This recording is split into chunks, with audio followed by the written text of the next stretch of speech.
we're going to go back even further than the Middle Ages to antiquity and talk about Aristotle, his conception of the virtues, and look at some contemporary virtue ethicists, Alistair MacIntyre, Robert Sokolowski, Paul Ricoeur, a few contemporary thinkers, to think about academic integrity as a virtue and to hopefully get some way of thinking about how we relate or how we engage with artificial intelligence. So I'm here to talk about the end.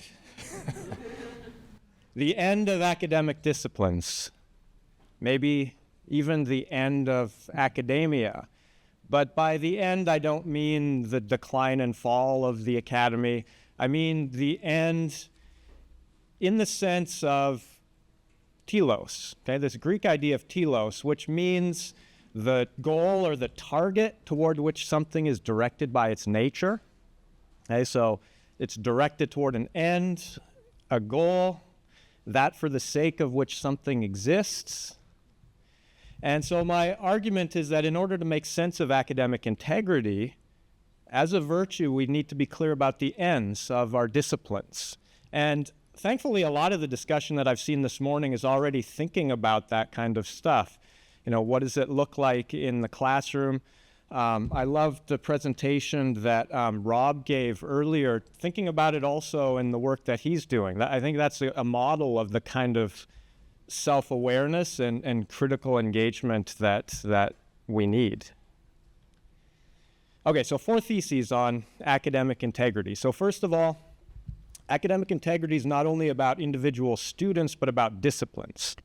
Okay, so we need to think about the integrity of a discipline as a whole and not think of it just in terms of, you know, a code of conduct for individual students to make sure that they're not cheating. Okay, so we need to think more broadly. Secondly, rules about academic integrity depend on a fundamental orientation to the goods that are internal to our disciplines. Okay, I'm going to explain what that means as we continue. Third, violations of academic integrity result from a failure to distinguish between internal and external goods. Also, we'll spend some time explaining that. And then fourth, the starting point for cultivating academic virtues, academic integrity included, is imagination as well as desire. So a shared vision of our disciplines and their ends and a desire to achieve these according to internal standards of excellence. And so I'll unpack those theses and then reiterate them at the end of my presentation. Okay, so first of all, the trouble with academic integrity, and this is something I think everybody who teaches or anybody who cares about higher ed is concerned with. First of all, the problem of inconsistent policies. Different faculty use it different ways. Students are not clear on, you know, what the expectations are, and that can lead into violations, sometimes unintentionally. Secondly, the problem of enforcing policies, right? The limits of surveillance. So how can we ensure that students didn't use AI when they weren't supposed to? That's something everyone is wrestling with as well. Third, the banality of syllabus statements about academic integrity.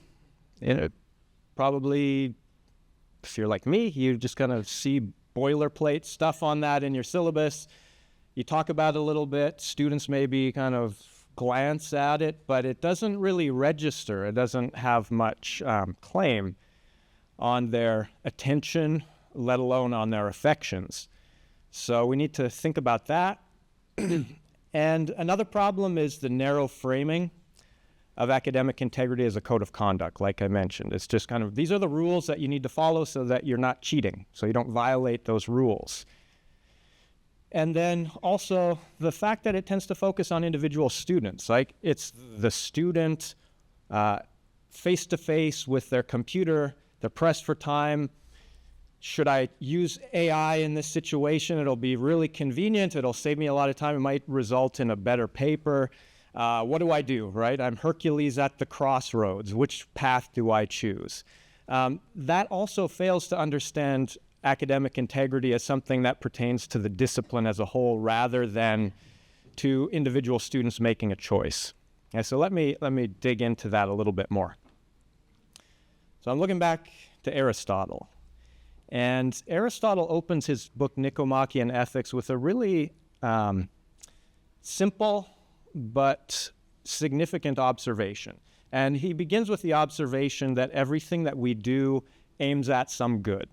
Okay? He begins with just this simple observation about human activity, that everything we do, every art, every inquiry, and similarly every action as well as choice seems to aim at some good. So that's the opening line from the Nicomachean Ethics.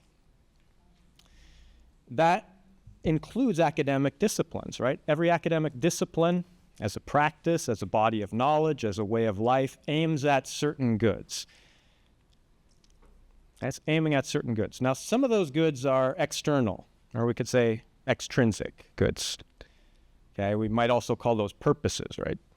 People have any number of reasons for wanting to study a major, right? To follow a particular academic pathway. Might be grades, right? They're motivated by getting a degree, finding a career, making money.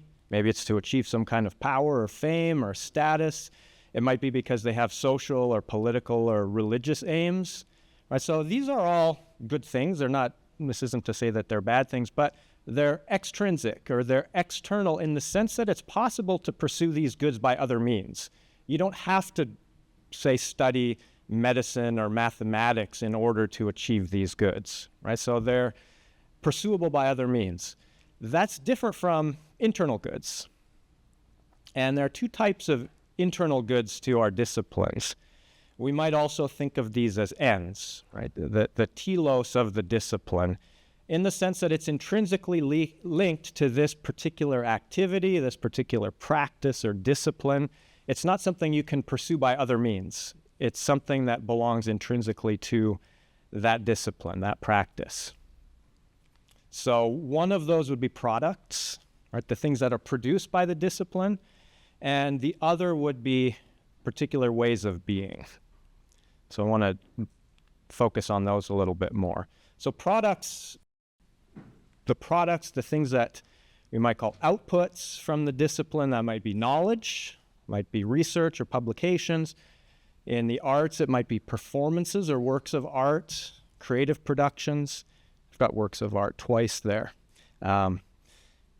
So these are things that increasingly now with AI, it seems like AI might be able to step in and kind of do a lot of this production for us.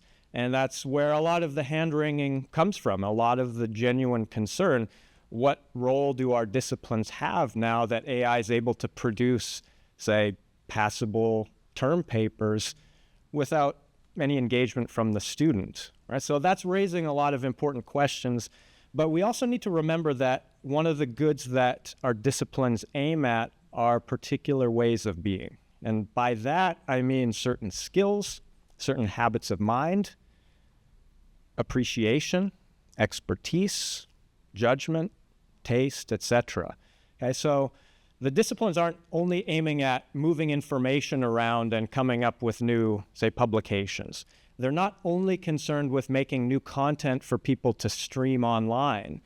The disciplines are also aiming at forming human beings in such a way that they're capable of engaging with those disciplines, engaging with the world through them, understanding our humanity, understanding each other and our worlds in deeper ways. And that's one of the key things that AI isn't able to replace. Now, that's important for thinking about our disciplines, because to enter a discipline is to embrace those ends, right? The products as well as the ways of being, right? These internal goods, to embrace them as my own and to pursue them according to the standards of excellence that are intrinsic to our discipline.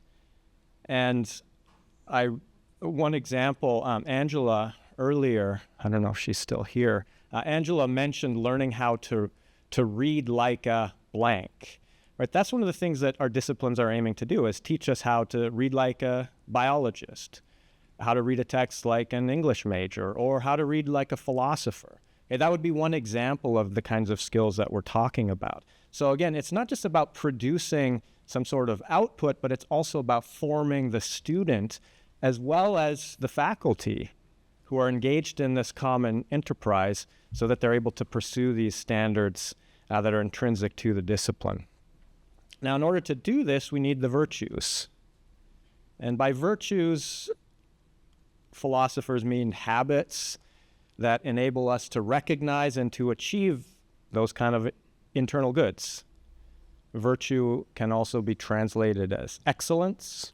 And so some examples of virtues would be courage, wisdom, self-control, justice, generosity, integrity as another example. Here's the thing. Violations of academic integrity, of that virtue that we're trying to form, tend to result from a failure to distinguish between those internal goods that I'm talking about and external goods. Right? So if I'm stuck in a situation and I'm thinking, okay, I'm weighing goods here, I'm weighing my options, what matters is I have to pass the course. Right? What matters is I have to get a certain grade in order to go to grad school. Or what matters is getting that degree or making money or whatever it is. All good things, but those are, again, extrinsic goods. And that the sort of questions of compromise arise when we fail to recognize what the intrinsic good to the discipline is.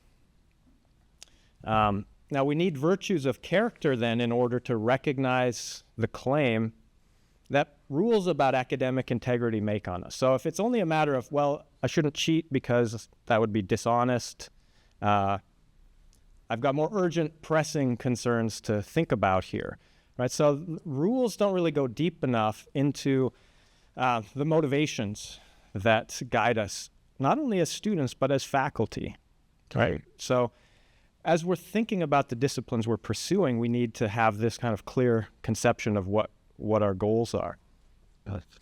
So this is where the point comes that before commands can address our will, before they can make us obey, they first need to address us on the level of imagination. They have to address us on the level of desire. Okay, so just to reiterate that point, if we think of academic integrity just as rules that you need to obey because they're the rules, that doesn't go deep enough into the motivation that students and faculty really need in order to maintain the integrity of their discipline. Okay, so we need to have a vision. That's where the imagination comes in. A vision of what the discipline is pursuing, what those ends actually are. That's where the students need to have some kind of embrace of what we're trying to accomplish. And in addition to the imagination, desire, right? The desire to be the kind of person that does that sort of work, that pursues those kinds of ends. All of that comes together in this idea of integrity. And so the question of integrity, this actually comes from a project that the philosophy department's been working on with the computer science department. Mosen mentioned it earlier this morning, embedded ethics. So these are conversations that I've had a number of times with computer science students in coding class to think about what academic integrity looks like in terms of coding. And so we start with this question, well, what is integrity? Right? Separating it from this larger question of academic integrity and just focusing on the idea of integrity. Well, it comes from the Latin word integritas. This is where we get words like integer.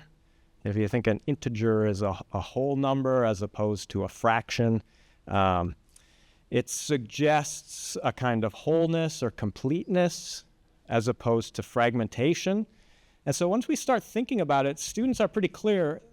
There's nobody that doesn't want to be thought of as a person of integrity. Right? Nobody wants to be described as someone lacking in integrity. And once we start to have a little clear picture in our imagination of what it looks like to, say, pursue coding with integrity, it starts to become more attractive. People who decide that they want to study coding probably have a vision of what it looks like to be an excellent coder, right? There are internal standards of excellence involved in that discipline. And as they start thinking about decisions, well, should I depend fully on AI? Because AI can write code, as you saw before lunch, really quickly and really well. What point is there in learning those skills anymore? that's where this question of the end of the discipline comes in. It's not just about producing, right? It's not just about pumping out code, but it's also about forming students and faculty who are able to, who have those skills and who are able to produce excellent code and identify excellent code, to be able to identify problems in code, right? So that if they're responsible for the code they're putting into the world, they have some sort of power over that. And once we start to get into that idea of integrity, then it starts to become clearer that this is a desirable way to be, right? Who doesn't want to be like that? So back to my theses then on academic integrity. First of all, academic integrity isn't only about individual students, but it's about disciplines. And so if we want to maintain the integrity of philosophy or medicine or computer science, we need to see that as faculty, we're leading the way by helping to give that kind of a vision, right? To help students imagine a possible way of being, that's desirable and worth pursuing, and that it involves standards of excellence that are satisfying to fulfill, right? That there's something unsatisfying about cheating, because it's not just that you're breaking a rule, but in some way you're cheating yourself.